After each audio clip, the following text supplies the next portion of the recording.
निर्गमन अध्याय 12। निर्गमन अध्याय 12। फिर यहोवा ने मिस्र देश में मूसा और हारून से कहा कि यह महीना तुम लोगों के लिए आरंभ का ठहरे, अर्थात वर्ष का पहला महीना यही ठहरे। इस्राएल की सारी मंडली से इस प्रकार कहो कि इसी महीने के 10वें दिन को तुम अपने अपने पितरों के घरानों के अनुसार घराने के पीछे एक एक मेमना ले रखो। और यदि किसी के घराने में एक मेमने के खाने के लिए मनुष्य कम हो, तो वह अपने सबसे निकट रहने वाले पड़ोसी के साथ प्राणियों की गिनती के अनुसार एक मेमना ले रखे, और तुम हर एक के खाने के अनुसार मेमने का हिसाब करना। तुम्हारा मेमना निर्दोष और पहले वर्ष का नर हो, और उसे चाहे भेड़ों में से लेना चाहे बकरियों में से, और इस महीने के 14वें दिन तक उसे रख छोड़ना। और उस दिन गोधूली के समय इस्राएल की सारी मंडली के लोग उसे बलि करें। तब वे उसके लहू में से कुछ लेकर जिन घरों में मेमनों को खाएंगे उसके द्वार के दोनों अलंगों और चौखट के सिरे पर लगाए, और वे उसके मांस को उसी रात आग में भूंजकर अखमीरी रोटी और कड़वे सागपात के साथ खाए। उसको सिर, पैर और अतड़ियों समेत आग में भूंजकर खाना, कच्चा व जल में कुछ भी पकाकर न खाना, और उसमें से कुछ बिहान तक न रहने देना। और यदि कुछ बिहान तक रह भी जाए तो उसे आग में जला देना। और उसके खाने की यह विधि है कि कमर बांधे, पांव में जूती पहने और हाथ में लाठी लिए हुए उसे पूर्ति से खाना। वह तो यहोवा का पर्व होगा, क्योंकि उस रात को मैं मिस्र देश के बीच में होकर जाऊंगा, और मिस्र देश के क्या मनुष्य क्या पशु सबके पहलौठों को मारूंगा, और मिस्र के सारे देवताओं को भी मैं दंड दूंगा। मैं तो यहोवा हूँ। और जिन घरों में तुम रहोगे उन पर वह लोहू तुम्हारे निमित्त चिन्ह ठहरेगा, अर्थात मैं उस लोहू को देखकर तुमको छोड़ जाऊंगा। और जब मैं मिस्र देश के लोगों को मारूंगा, तब वह विपत्ति तुम पर न पड़ेगी और तुम नाश न होगे। और वह दिन तुमको स्मरण दिलाने वाला ठहरेगा, और तुम उसको यहोवा के लिए पर्व करके मानना।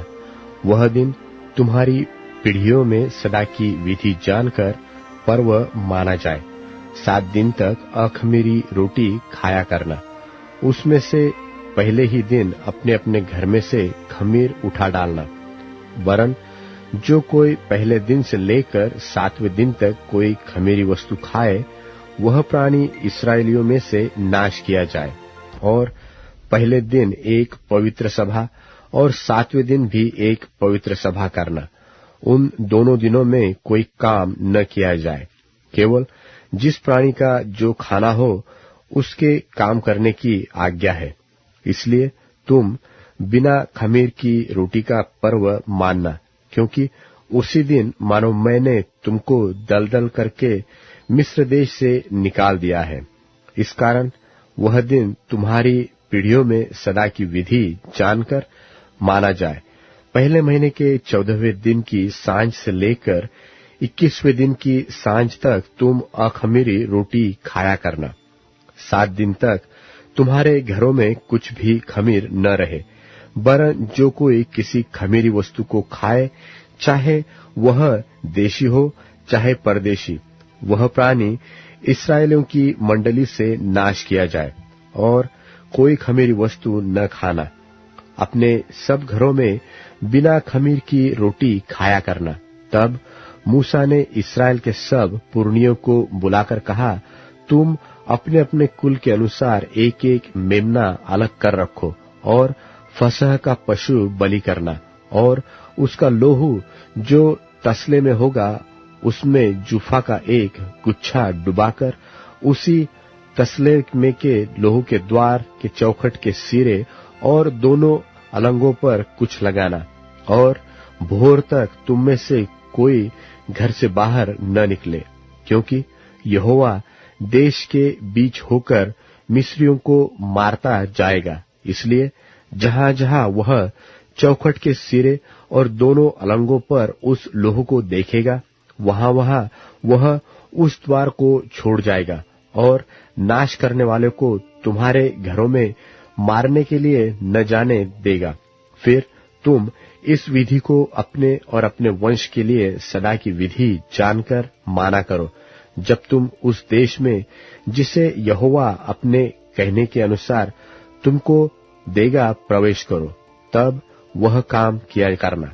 और जब तुम्हारे लड़के वाले तुमसे पूछे कि इस काम से तुम्हारा क्या मतलब है, तब तुम उनको यह उत्तर देना कि यहोवा ने जो मिस्रियों के मारने के समय मिस्र में रहने वाले हम इस्राएलियों के घरों को छोड़कर हमारे घरों को बचाया, इसी कारण उसके फसह का यह बलिदान किया जाता है।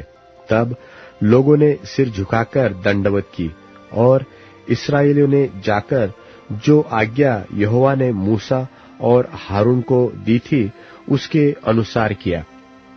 और ऐसा हुआ कि आधी रात को यहोवा ने मिस्र देश में सिंहासन पर विराजने वाले फिरौन से लेकर गड्ढे में पड़े हुए बंधुए तक सबके पहिलौठों को, वरन पशुओं तक के सब पहिलौठों को मार डाला। और फिरौन रात ही को उठ बैठा, और उसके सब कर्मचारी वरन सारे मिस्री उठे, और मिस्र में बड़ा हाहाकार मचा, क्योंकि एक भी ऐसा घर न था जिसमें कोई मरा न हो। तब फिरौन ने रात ही रात में मूसा और हारून को बुलवाकर कहा, तुम इस्राएलियों समेत मेरी प्रजा के बीच से निकल जाओ, और अपने कहने के अनुसार जाकर यहोवा की उपासना करो। अपने कहने के अनुसार अपनी भेड़ बकरियों और गाय बैलों को साथ ले जाओ, और मुझे आशीर्वाद दे जाओ। और मिस्री जो कहते थे कि हम तो सब मर मिटे हैं, उन्होंने इस्राएली लोगों पर दबाव डालकर कहा कि देश से झटपट निकल जाओ। तब उन्होंने अपने गूंधे गुंधाए आटे को बिना खमीर दिए ही कठौतियों समेत कपड़ों में बांध के अपने अपने कंधे पर डाल लिया।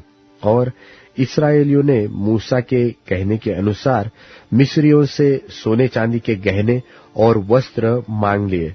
और यहोवा ने मिस्रियों को अपनी प्रजा के लोगों पर ऐसा दयालु किया कि उन्होंने जो जो मांगा वह सब उनको दिया। इस प्रकार इस्राएलियों ने मिस्रियों को लूट लिया। तब इस्राएली रामसेस से कूच करके सुक्कोत को चले, और बाल बच्चों को छोड़ वे कोई 6 लाख पुरुष प्यादे थे, और उनके साथ मिली जुली हुई एक भीड़ गई, और भेड़ बकरी, गाय बैल, बहुत से पशु भी गए। और जो गुंधा आटा वे मिस्र से साथ ले आए, उसकी उन्होंने बिना खमीर दिए रोटियां बनाई, क्योंकि वे मिस्र से ऐसे बरबस निकल गए कि उन्हें अवसर भी न मिला कि मार्ग में खाने के लिए कुछ पका सके। इसी कारण वह गुंधा हुआ आटा बिना खमीर का था। मिस्र में बसे हुए इस्राएलियों को 430 वर्ष बीत गए थे, और उन 430 वर्षों के बीतने पर ठीक उसी दिन यहोवा की सारी सेना मिस्र देश से निकल गई। यहोवा इस्राएलियों को मिस्र देश से निकाल लाया, इस कारण वह रात उसके निमित्त मानने के अति योग्य है। यह यहोवा की वही रात है जिसका पीढ़ी पीढ़ी से मानना इस्राएलियों के लिए अति अवश्य है। फिर यहोवा ने मूसा और हारून से कहा, पर्व की विधि यह है कि कोई परदेशी उसमें से न खाए, पर जो किसी का मोल लिया हुआ दास हो और तुम लोगों ने उसका खतना किया हो, वह तो उसमें से खा सकेगा, पर परदेशी और मजदूर उसमें से न खाए।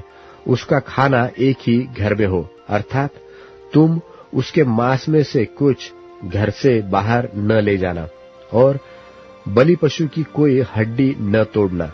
पर्व का मानना इसराइल की सारी मंडली का कर्तव्य कर्म है, और यदि कोई परदेशी तुम लोगों के संग रहकर यहोवा के लिए पर्व को मनाना चाहे, तो वह अपने यहाँ के सब पुरुषों का खतना कराए, तब वह समीप आकर उसको माने, और वह देशी मनुष्य के तुल्य ठहरेगा। पर कोई खतना रहित पुरुष उसमें से न खाने पाए। उसकी व्यवस्था देशी और तुम्हारे बीच में रहने वाले परदेशी दोनों के लिए एक ही हो। यह आज्ञा जो यहोवा ने मूसा और हारून को दी, उसके अनुसार सारे इस्राएलियों ने किया, और ठीक उसी दिन यहोवा इस्राएलियों को मिस्र देश से दल दल करके निकाल ले गया। परमेश्वर इस वचन के पढ़े और सुने जाने के द्वारा आप सभी को आशीष दे।